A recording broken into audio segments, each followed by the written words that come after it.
Have you ever truly stopped to notice that even when you are resting, doing nothing at all, inside you there is still a very familiar stream, silently moving so fast that it manages to make you feel uncomfortable, feel pleasant, feel urged or avoidant, even before you can name a thought or realize that you are being carried away. If you observe long enough, slowly enough, honestly enough with yourself, you will begin to see that many reactions happen automatically, as if there were already a pathway inside the mind, where whenever a familiar circumstance appears, the entire inner system is immediately activated, leading you to the same old emotion, the same old reactions, the same old choice, even though you may have wished to live differently many times before. Often a fleeting thought appears, almost harmless, and right after that, I feel my body tense as emotions shift. The breath changes its rhythm, and the mind begins to retell a familiar story it has told countless times before, as if some stream of thought has been operating for a very long time, very deeply, and I am simply following it without even realizing it. Hello, I am Teng from Lotus Zen Teng Meditation Channel, where we learn to sit long enough, quietly enough, to clearly see what is truly operating within us. In this video, we will not try to make thoughts disappear, nor will we attempt to control or eliminate any emotions. Instead, we will look directly at how personal streams of thought are formed, repeated, seek familiar pleasures, avoid discomfort, and silently guide our lives day by day. And when you begin to see this mechanism clearly, not through theory but through your own vivid experience in body and mind, you will gradually realize that inner freedom does not come from thinking more correctly, but from no longer being unconsciously pulled along by the stream of thought. Right now, you do not need to change anything at all. You do not need to try to become quieter, nor do you need to achieve any special state. Simply stay here with me and begin to observe the flow that is silently operating within you. When negative thoughts arise, the first important thing to see clearly is that your thoughts do not appear randomly, nor are they there because you are weak or lacking control. Each stream of thought you are experiencing is actually the result of conditions that have been repeated in the past. Our memories, familiar emotions, habitual reactions, and the environment you have lived in for a long time. When these conditions meet again, the familiar stream of thought arises automatically, not as a conscious choice. Imagine your mind as a forest. Each time you walk along the same path in the forest, the grass is trampled down, the soil becomes firm, and the path becomes clearer and clearer. After some time, you naturally step into that familiar trail. All the paths are overgrown and difficult to walk, simply because the old path has become so familiar and easy. thought streams operate in the same way, following in rules guided by the nervous system created by repetition, not by any absolute truth about who you are.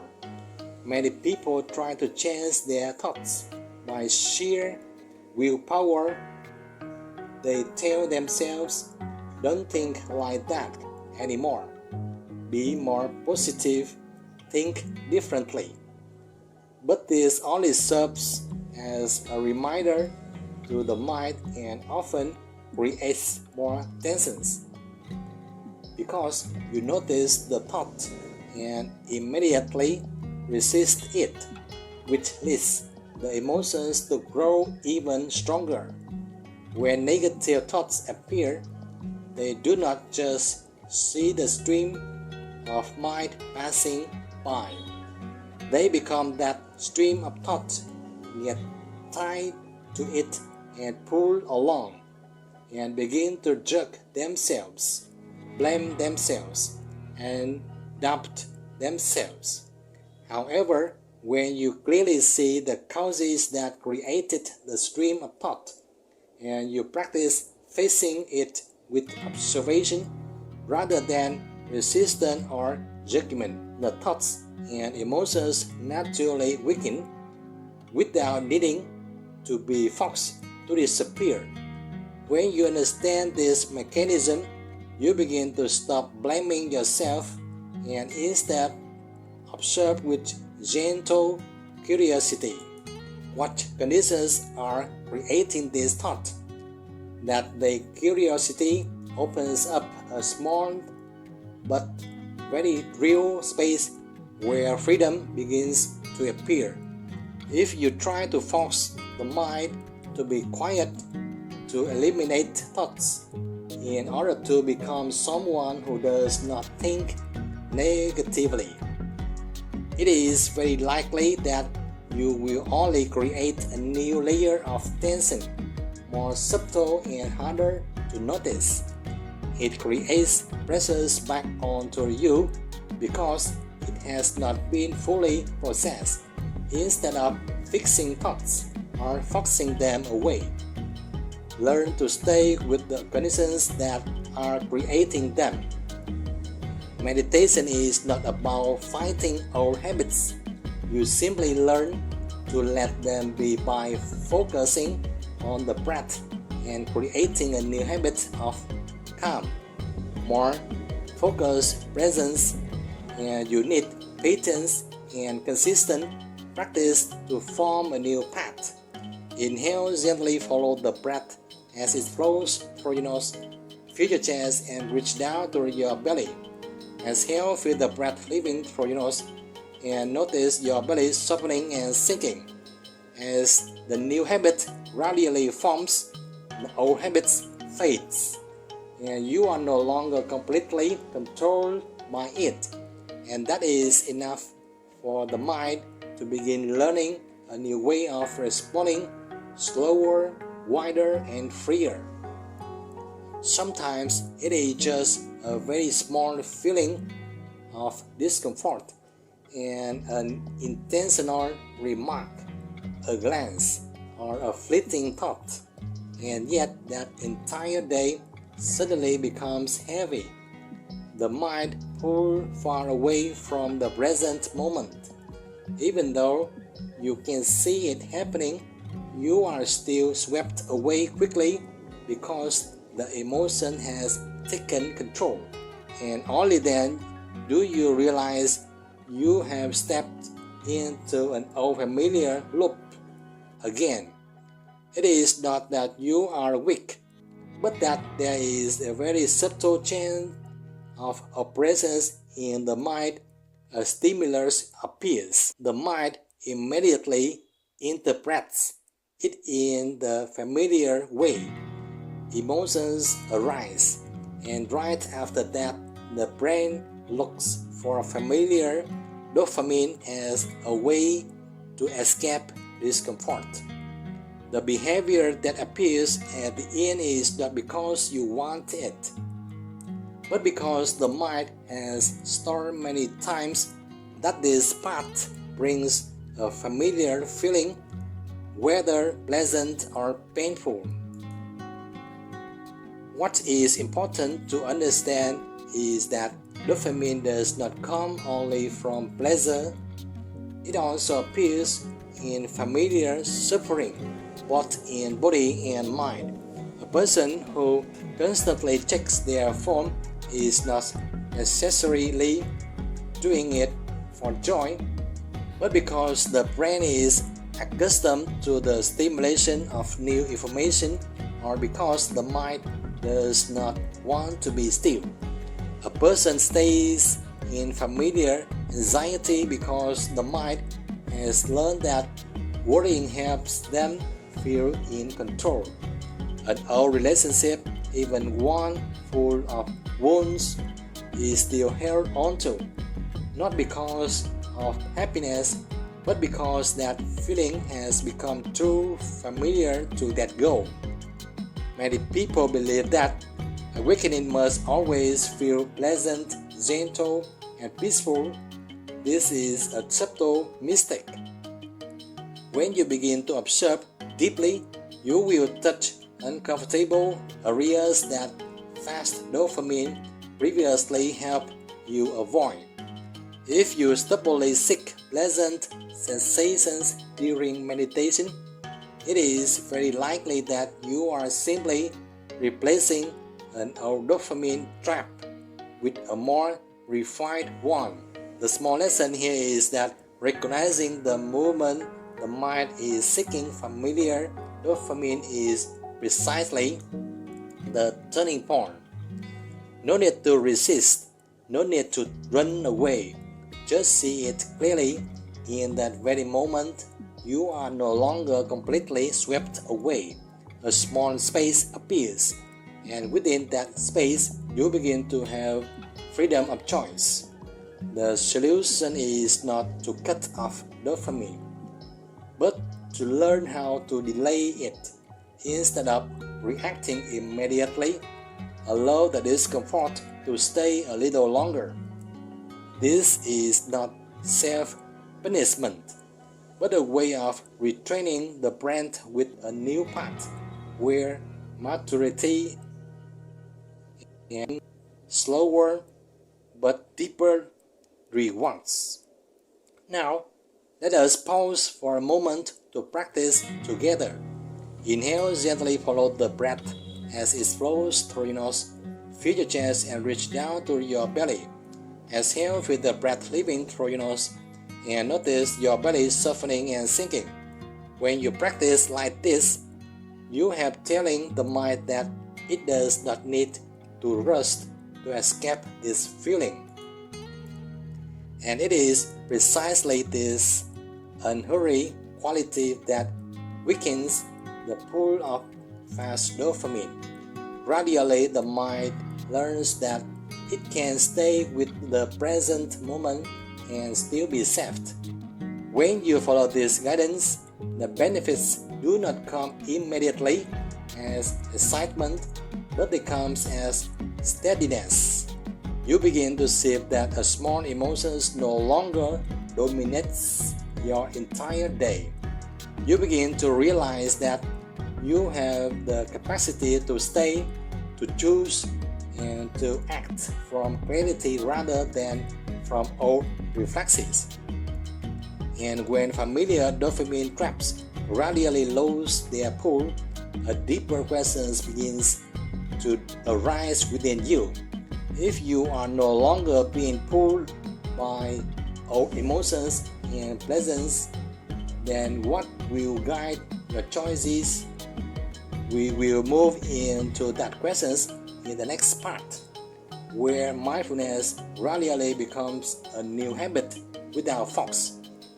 If these reflections resonate with you, gently subscribe to the channel, like and share this video, because each moment of your presence is motivation for us to continue creating deeper and more authentic practice spaces. There is a very small moment, sometimes just the length of a single breath where you only need to see that you do not necessarily have to be carried away by every thought that appears. And for many people, this is exactly what they have been searching for a very long time, without ever being able to name it. Most of us are swept away not because thoughts are too strong, but because we do not know that we can step back just a little. Usually, when a thought of craving, anger, or confusion appears, we immediately step inside it, analyze it, argue with it, or try to fix it, and the emotion only grows stronger. But if you recognize that just before that moment, there is always a very thin gap where you simply know that a thought is happening, and you slow down to observe the breath and see how it changes. The urge gradually diminishes when you yourself do not add emotion fuel to it. That gap is the doorway to inner freedom. Simply focus on observing the breath and noticing what is happening without intervention. When you sense within yourself that a thought is appearing, you are no longer completely inside that thought.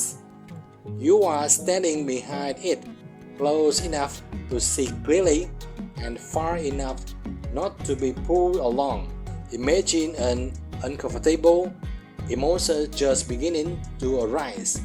The old habit urges you to react immediately, to say something or to do something to end that feeling.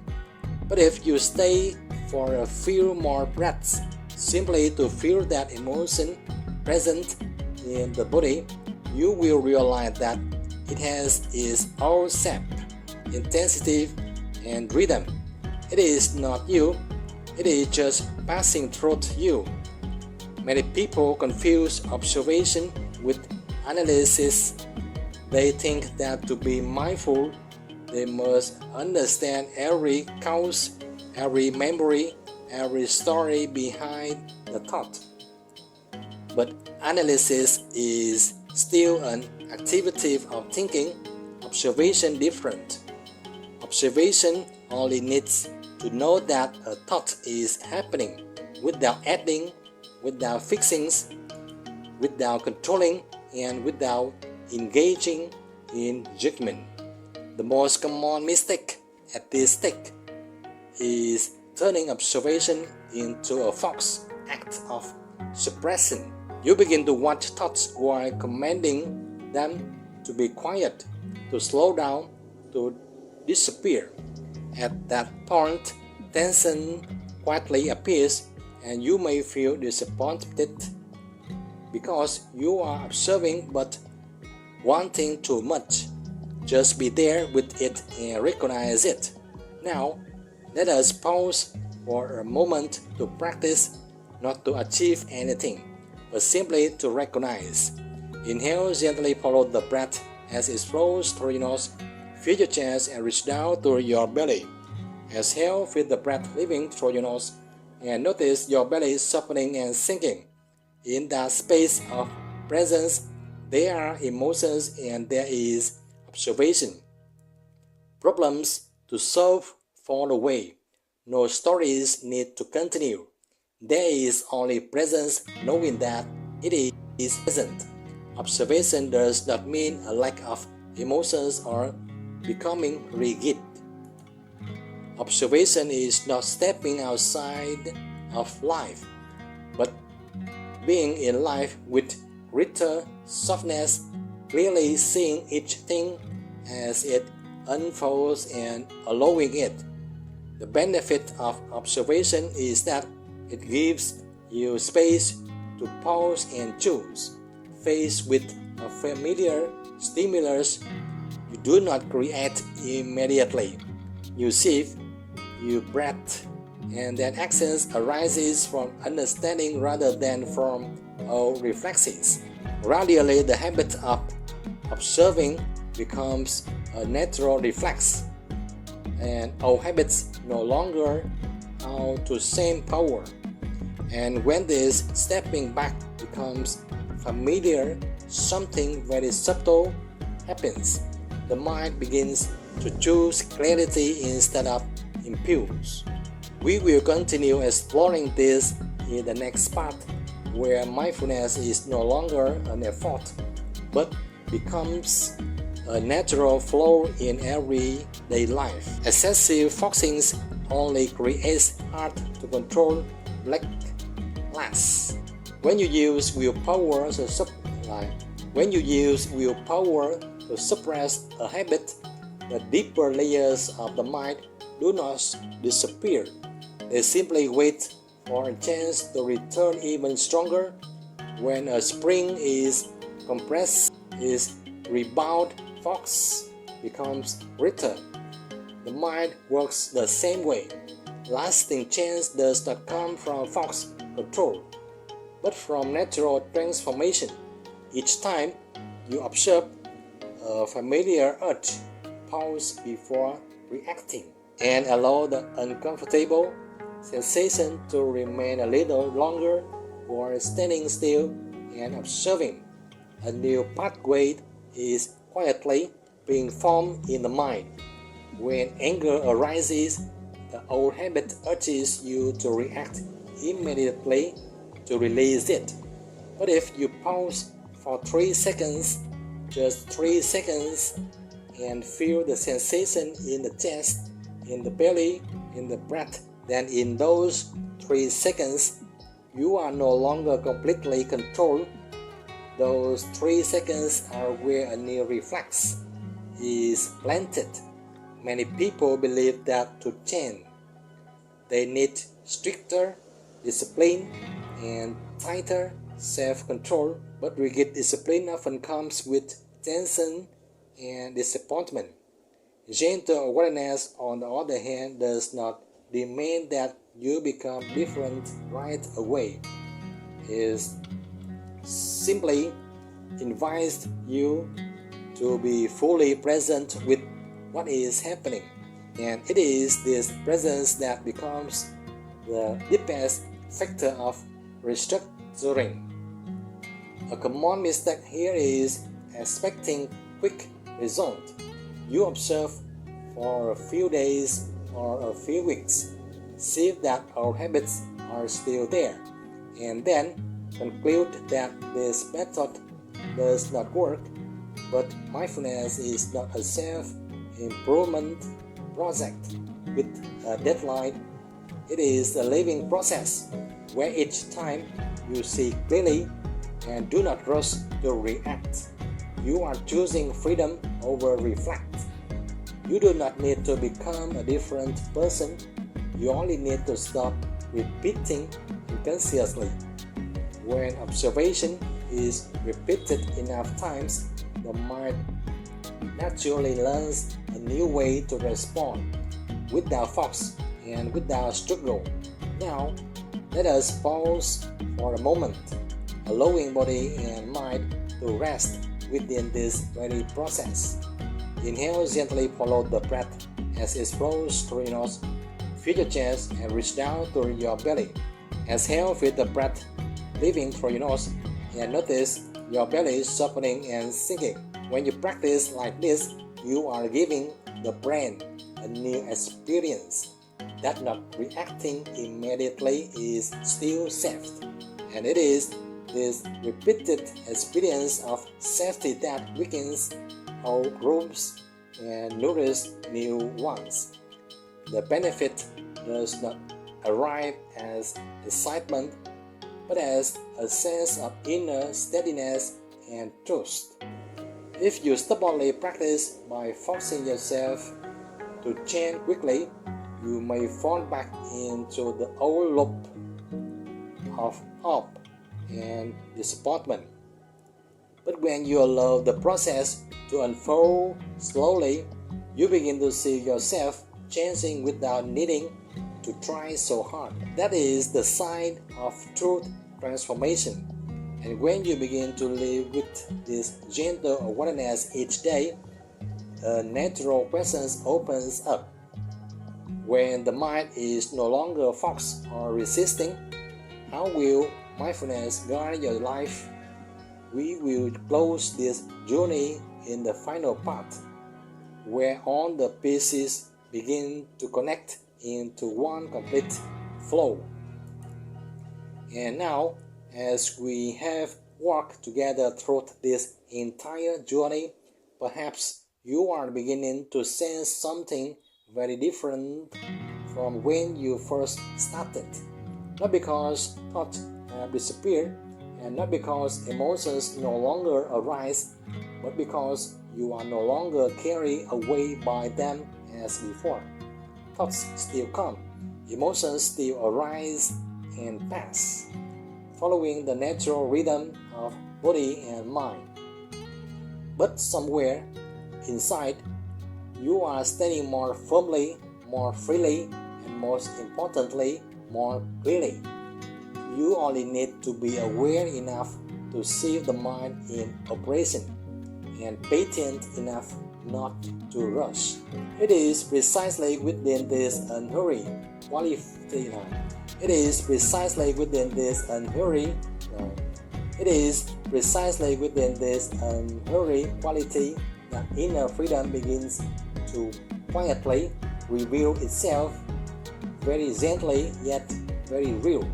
You can see clearly when you are reacting from a habit, and that is okay, but you choose from understanding. And each time you recognize that even in a very small way, you are stepping out of the old loop a little more. At this point, the individual stream of personal awareness begins to merge and expand into the flow of familiar society and collective conditions within the movement of nature itself. As you awaken to the inner stream within you, you are also learning to see the larger streams that quietly shape how humans think, feel, and act. And perhaps the most important thing to carry with you is this: you do not need to control the mind in order to live freely. You only need to be aware enough to recognize when you are being carried away, and present enough to return. Each time you return in this way, you are choosing to live from awareness, not from thought.